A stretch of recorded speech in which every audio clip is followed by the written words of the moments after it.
BNP ও জামায়াতে ইসলামী নির্বাচনী ইশতেহারে প্রতিশ্রুতির ফুলঝুরি থাকলেও সেগুলো কতদিনে বাস্তবায়ন হবে এবং তাতে কিভাবে ইতিবাচক পরিবর্তন আসবে তা স্পষ্ট করা হয়নি বলে মনে করেন রাজনৈতিক বিশ্লেষকরা।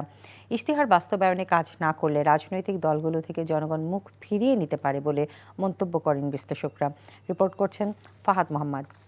বিভিন্ন রাজনৈতিক দলের সহকর্মীবৃন্দ মানবিক, অন্তর্ভুক্তিমূলক ও জবাবদিহিতামূলক রাষ্ট্র বিনির্মাণের প্রতিশ্রুতিতে ৯টি বিষয়ে অগ্রাধিকার দিয়ে নির্বাচনী ইশতেহার ঘোষণা করেছেন বিএনপির চেয়ারম্যান তারেক রহমান। ক্যাম্পেইনিং করেছি, সেখানে আমরা বলেছি। অন্যদিকে ২৬টি বিষয়ে অগ্রাধিকার দিয়ে ৪১ দফা প্রতিশ্রুতির কথা তুলে ধরে জামায়াতে ইসলামের ইশতেহার ঘোষণা করেন দলটির আমির ডাক্তার শফিকুর রহমান।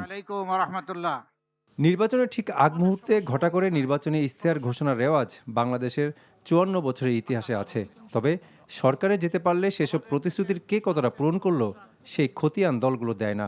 জবাবদিহিতার এই রীতি চালু করা উচিত বলে মনে করেন রাজনৈতিক বিশ্লেষকরা।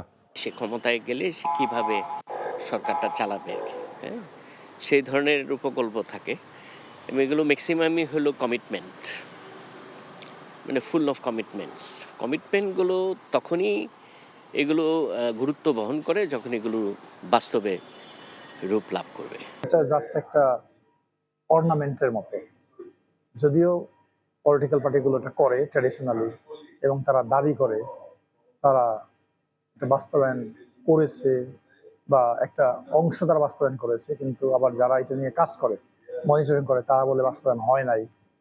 এরকম একটা গ্যাপ আছে। বিএনপি ফ্যামিলি কার্ড, কৃষক কার্ড বিতরণ সহ স্বাস্থ্য, শিক্ষা, খাল খনন, ডিজিটাল অর্থনীতি সহ নানা প্রতিশ্রুতি দিয়েছে।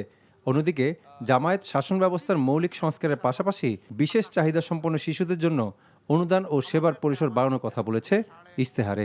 এত কিছুর মধ্যে আগামীতে ক্ষমতায় যারা আসবে, দুর্নীতি প্রতিরোধে তারা কি ভূমিকা রাখবে সেটি মুখ্য হয়ে উঠে আসবে বলে মনে করেন তারা।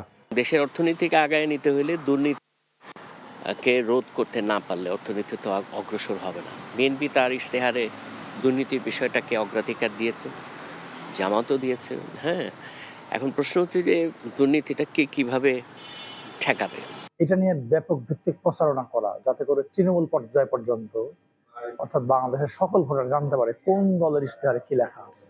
এটা খুব ইম্পর্টেন্ট এবং ওই জিনিসটা দেখেই যাতে করে ভোটাররা সিদ্ধান্ত নেয় তারা কাকে ভোট দেবে। এরকম একটা কালচার প্র্যাকটিস থাকা উচিত। নির্বাচনী ইশতেহারকে রীতি বা প্রথা না বানিয়ে কথা ও কাজে তা প্রমাণ করার পরামর্শ এই রাজনৈতিক বিশ্লেষক ও নির্বাচন বিশেষজ্ঞের।